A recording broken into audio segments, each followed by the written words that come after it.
Hi friends, welcome to my channel. So మొన్న ఒక 3 days back పెద్ద గాలివాన వచ్చిందండి. ఇగో చూడండి, అరటి చెట్టు కింద పడిపోయింది, ఇరిగిపోయింది. దానికి ఇవి కూర అరటికాయలు అనమాట. అది దానికి ఉన్న గెల పడిపోయింది, చెట్టు ఇరిగిపోయి. సరే నేనేం చేశానంటే అప్పుడు వీడియో తీయలేకపోయాను. గెల కోసేటప్పుడు నాకు చేతులు ఖాళీ లేవు. సో కోసి ఇంటికి తీసుకెళ్ళాను. అవి మా ఇంటి పక్కన ఉందన్నమాట ఈ చెట్టు. అయితే అవి మీడియంగా ఎదిగాయి, ఇంకా పూర్తిగా ఎదగలేదు. సో చూపిస్తారండి ఫ్రెండ్స్. అయితే ఫ్రెండ్స్, ఆ గెలకన్నీ కాయలు కోసి 3 ఫ్యామిలీస్కి ఇచ్చాను. ఏదైనా పిల్లలకి అరటికాయ బజ్జీలాగా వేసుకుంటారని.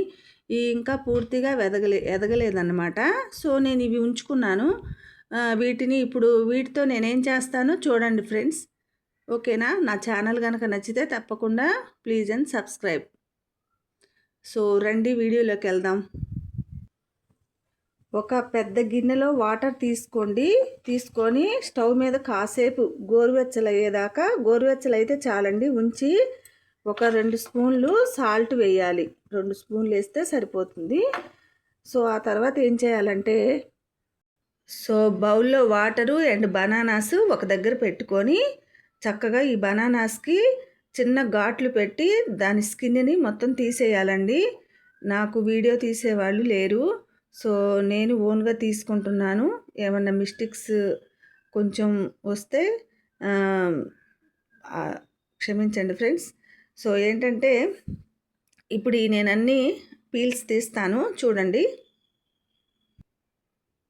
ఫ్రెండ్స్, ఈ చాకుతో చిన్న చిన్న ఘాటు లాగా పెడితే ఇలా చక్కగా స్కిన్ అంతా ఊడొస్తుంది, నీట్గా ఉంటాయి.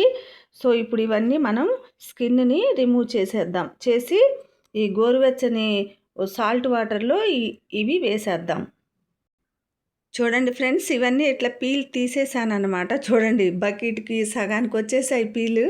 ఎందుకంటే ఇది పూర్తిగా ఎదగపోవడం వల్ల చాలా కష్టమైందండి పీల్ తీయటం. నాకైతే ఒకటి అనిపించిందండి, రైతులు ఎంత బాధపడుతున్నారు పాపం. వాళ్ళ అరటి తోట, అదే కూర చెట్లు వేస్తారు కదా, వాళ్ళకి గాలివానకి పడిపోయి ఎంత బాధపడుతుంటారు కదండి. ఒక్క చెట్టుకే ఇలా అయితే ఇలా జరిగింది కదా. నాకు రైతులు గుర్తొచ్చారండి, నిజంగా చాలా బాధ వేసింది. సో ఇప్పుడు నెక్స్ట్ ఏం చేయాలంటే, ఈ ఒక సాల్ట్ వాటర్ గోరువెచ్చని నీళ్ళలో ఒక 10 నిమిషాలు నానబెట్టిన తర్వాత వీటిని చిప్స్ లాగా, చక్రాల్లాగా కోస్తాను. చూడండి, ఇలా అన్ని చక్రాల్లాగా కోసాను. మనం సాల్ట్ గోరువెచ్చని నీళ్ళలో ఎందుకు వేసామంటే ప్రతి ముక్క అతుక్కోకుండా ఉంటుందన్నమాట ఇలా చేయడం వల్ల. ఇప్పుడు ఏం చేశానంటే ఫ్రెండ్స్, మంచి శుభ్రమైన కాటన్ క్లాత్లో ఈ తరిగిన ముక్కలు, సన్నగా చిప్స్ లాగా తరిగిన వాటినన్నిటినీ కాసేపు ఎండబెట్టాను ఫ్యాన్ గాలి కింద. ఎందుకంటే దాంట్లో ఉన్న తడంతా పీల్చేసుకోవాలని. ఒక బాండీలో నూనె పోసుకొని బాగా మరగనివ్వాలి. ఆ తర్వాత కాసేపు ఉన్న తర్వాత ఆ ముక్కల్ని ఇలా వేసుకోవాలి. ఈ ఆయిల్లో కొద్దిగా పసుపు కూడా వేసుకోవాలి. మంచి కలర్లో ఇలా వచ్చాయండి. మళ్ళీ సెకండ్ టైం కూడా వేశాను. అవి వేగేటప్పుడే పసుపు 2 స్పూన్లు సాల్ట్ వేయాలి ముక్కల్ని బట్టి. కారం కొంచెం తర్వాత కలుపుకోవాలన్నమాట. ఇప్పుడు ఇవి బాగా వేగుతున్నాయి. వావ్, చూసారా ఫ్రెండ్స్, చక్కగా చిప్స్ గలగలలాడుతున్నాయి. అసలు ఇలా బేబీ చిప్స్ చేయాల్సి వస్తుందని నేను అనుకోలేదండి. ఏదైనా కాయలు పెద్దగా అయితే అదొక వేరుగా ఉంటుంది. సో ఇలా వాటిని పడేయకుండా నేను ఇలా యూజ్ చేయడం అనేది మీరు గ్రహిస్తారని అనుకుంటున్నాను. ఏదైనా ఇలా జరిగినప్పుడు ఏదో ఒకటి ఆలోచించి మనం దాన్ని యూజ్ చేసుకుంటే మనకు బెనిఫిట్ ఉంటుంది. సో ఇప్పుడు గలగలలాడే చిప్స్ రెడీ అండి, బనానా చిప్స్. తర్వాత కొంచెం కారం వేసుకోవాలి. ఒక బౌల్లోకి తీసుకొని చూపిస్తాను. చూడండి friends, organic banana chips ready అయినాయి. చూడండి చక్కగా చక్కగా కరకరలాడుతున్నాయి. గలగల సౌండ్ వస్తుంది. ఆరోగ్యానికి ఆరోగ్యం.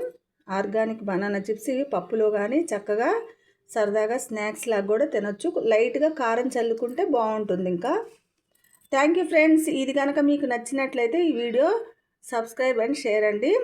ఇంకా మీకు మంచి మంచి బ్యూటీ టిప్స్, మంచి మంచి వంటలు కూడా నేను అందించాలని అనుకుంటున్నాను.